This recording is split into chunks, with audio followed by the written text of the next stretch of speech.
This is the EcoE 5000-watt dual-motor electric bike, and my first thought was simple. It looks like a tank built for fun. Key features on paper are wild for an e-bike in this price lane.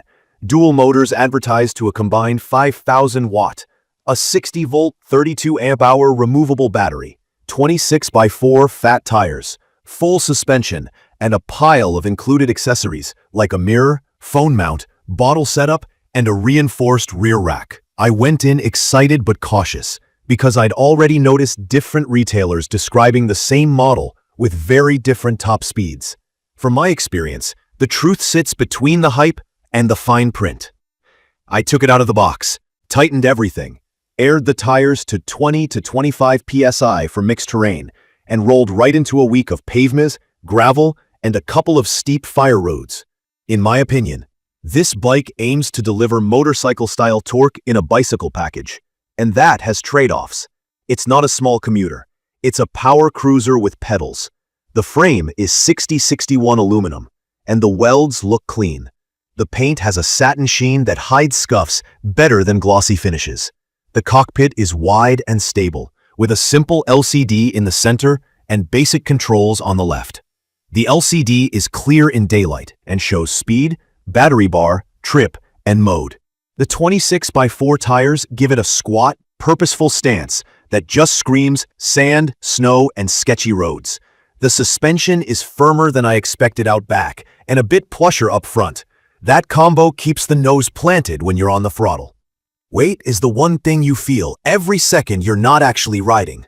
On my scale with the rack and battery, mine came in around 85 pounds. Pushing it up a ramp or lifting the rear to align the wheel takes effort. Portability isn't the vibe here. The saddle is medium firm, good for 45 to 60 minutes at a time.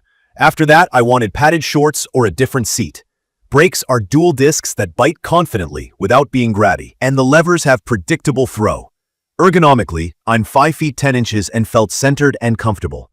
Reach and bar height fit taller riders best. The included lighting is genuinely bright. EcoE rates the headlight at 600 lumens, and I believe it. Night visibility was excellent. Assembly was straightforward. It arrived mostly pre-built. I mounted the bars, front wheel, pedals, and accessories, then torqued the major bolts. I spent about 45 minutes taking it slow, plus a quick spoke check and brake alignment. The accessory kit is better than the usual throw-ins. The phone mount held my heavier phone over rough washboard, which surprised me. The mirror is usable, not flimsy. The rack feels stout enough for panniers and a duffel. Now, performance. Out of the box, mine behaved like a Class 3 e-bike. On flat pavement with my 200-pound self and light wind, I saw about 28 to 30 miles per hour indicated. That lines up with EcoE's own 28 miles per hour spec I found on one of their official pages. The marketing that says idle speed can reach 52 miles per hour had me curious. The manual also includes a big note. Do not randomly change LCD parameters because models differ. That's a fair warning. LCD menus can control things like wheel size, current limits, and speed caps. On a closed private road, I tested an off-road profile by adjusting the LCD to remove the speed limit, and I did see a big jump in acceleration with dual motors engaged. My fastest safe pass on a slight downhill with a tailwind was 45 to 47 miles per hour by GPS. I never touched 52 miles per hour, and frankly, braking distance and stability become part of the conversation above 40. If you're new to high-speed e-bikes, respect the power and know local laws. Most public roads restrict e-bikes to much lower speeds. Torque is where this bike shines. On a nasty gravel climb that stalls typical 750W hub bikes, the EcoE walked up at 10 to 12 miles per hour on throttle alone. On short, loose, punchy hills, the dual motors hook up with almost zero drama.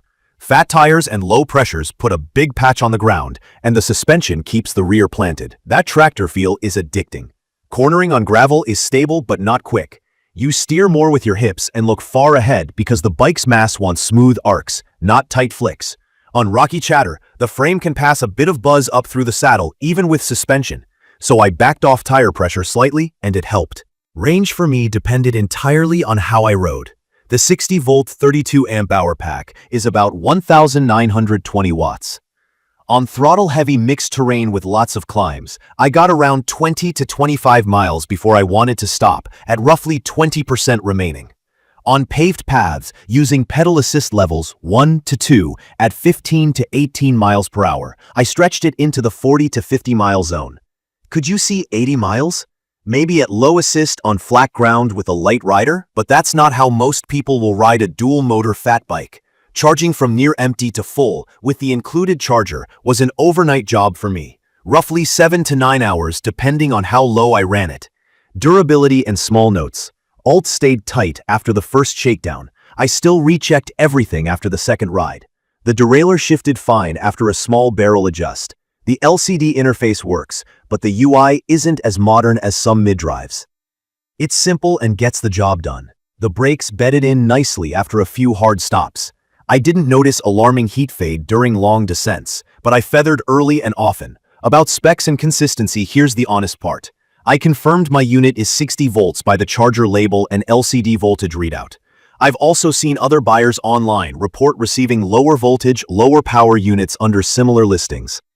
I'd suggest photographing the label, battery markings, and LCD voltage on day one, and keep the packaging for a while as the brand itself recommends.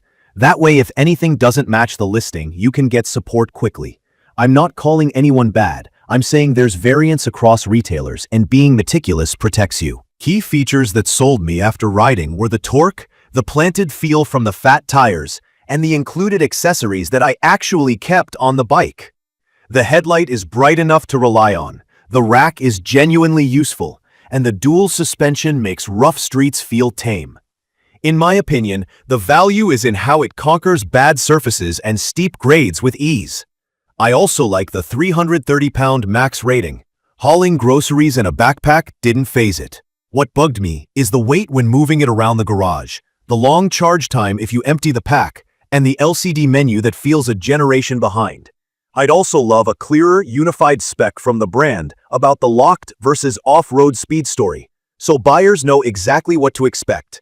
It's perfect for riders who want big motor fun on mixed terrain, folks with hilly routes, larger riders who benefit from a sturdy chassis, and anyone who rides year-round on crummy roads or snow. I'd recommend this for people who have ground-level storage, who understand that speed and range are a trade-off, and who value torque more than ultra-nimble handling. If you need to carry a bike upstairs, want a quick, light commuter, or expect a guaranteed 52 miles per hour, without tweaking settings and leaving public roads, this isn't the right fit. From my experience, this is a power-first fat tire e-bike with real muscle, real weight, and real range when you ride it smart. It's a blast on dirt and sand, steady on broken pavement, and the accessory bundle means you're ready on day one. Be mindful of the speed limit settings. Verify your voltage and battery labeling on arrival, and ride within your local rules. In conclusion, if you want torque, stability, and a go-anywhere feel, this thing delivers. If portability and razor-sharp handling are your top priorities, look elsewhere. Check the comments of this video for a link to see the current pricing of the EcoE 5000W dual-motor electric bike.